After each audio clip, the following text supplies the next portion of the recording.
Role ఇది అని we are eagerly waiting for that. So yes, now Omkar Naidu గారు ప్లీజ్.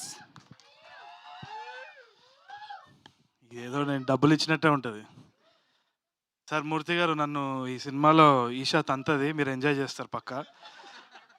అది కాకుండా మేజర్గా ఏంటి అంటే ఒక్కసారి అంటే కొట్టండి సీన్ రీక్రియేషన్. ఓకే, బట్ జెన్యున్గా నాకు ఇది ఒక ప్యాషనెట్ ప్రాజెక్ట్ అనమాట.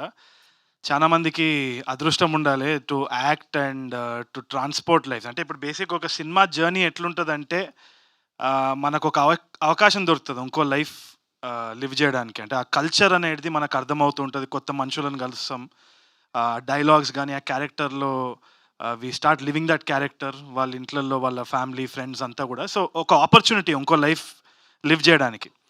సో నాకు ఆ ఆపర్చునిటీ కలిగించిన సృజన్కి అండ్ సజీవ్కి, all these wonderful people I worked with, Vinod గారు అండ్ ధీరజ్ నిన్ను పొగుడతాను నేను లైఫ్లో అనుకోలే కానీ నందు, బ్రహ్మాజీ సార్ వస్తే ఆ వైబ్ వేరే ఉంటుంది. అండ్ తప్పకుండా బ్రహ్మాజీ సార్ అన్నారు కదా పేరు వస్తుంది ఈషాకి తరుణ్ కానీ, యాక్చువల్లీ ఫస్ట్ బ్రహ్మాజీ గారే టాప్. ఆయన వచ్చినప్పుడు అందరు విజిల్ కొడతారు. That's the way his character is అనమాట. చాలా బాగా చేసినారు అందరు కూడా. ఒకటేంది అంటే మనం అర్థం చేసుకోవాల్సింది ఏంటి అంటే డెఫినెట్లీ ఒక కామెంట్ అయితే ఉంది, ఇది రీమేక్ మళ్ళీ ఎందుకు చూడాలి అన్నది. So let's address that first.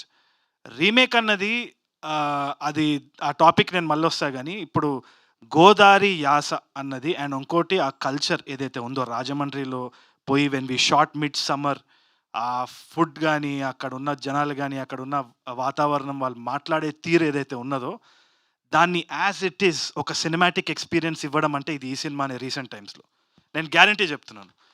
And అది మనము ట్రాన్స్పోర్ట్ చేస్తున్నాము చాలామందికి. ఇప్పుడు నేను దానికి ఒకటే ఒక రీజన్ చెప్తున్నాను, why should we watch it అన్నప్పుడు, విజయం సూపరం పౌర్ణ్యమా ఏదో మలయాళం సినిమా వచ్చింది, మీకు తెలుసో తెలీదు. 100 రోజులు ఆడింది ఆ సినిమా, 100 రోజులు ఆడింది, ఎన్నో అవార్డ్స్ వచ్చింది. అక్కడ మలయాళం ప్రెస్ కానీ ఆడియన్స్ కానీ చాలా ఆదరించినారు ఆ సినిమాని. అది పెళ్లి చూపులు రీమేక్. సో ఒకటే చెప్తున్నా, ఇట్ డస్ నాట్ మ్యాటర్, దీంట్లో ఆనెస్టీ మీకు కనిపిస్తుంది, కనిపించకుంటే చూడకండి, నలుగురికి చెప్పండి చూడొద్దని చెప్పేసి, అంతే. అంతకంటే ఏం చేస్తాం.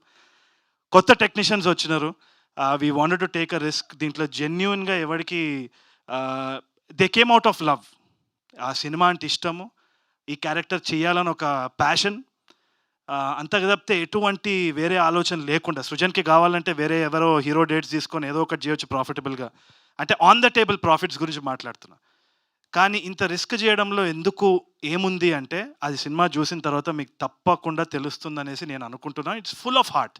సో తప్పు జరిగే సమస్య లేదని నేను అనుకుంటున్నా. Apart from that I'd like to thank everyone. మళ్ళీ ట్రైలర్ లాంచ్ అప్పుడు మాట్లాడుకుందాం. Thank you. సూపర్ అండి, thank you so much. And వేదిక ఏదైనా ఈఎన్ని ఫ్యాన్స్ సాటిస్ఫై అయ్యి ఓం శాంతి అనుకోవాలి అని అంటే మీరు అప్డేట్ ఇవ్వాల్సిందే, వాళ్ళని శాంతింపజేయాల్సిందే. చేస్తున్నాము, తీస్తున్నాము. మీరు ఫస్ట్ డే కానీ రాకపోతే అప్పుడు ఒక్కొక్కడికి ఉంటుంది చెప్తున్నా, చూద్దాం అప్పుడు. ఓకే, అప్డేట్ ఇమ్మంటే వార్నింగే ఇచ్చారు మొత్తంగా.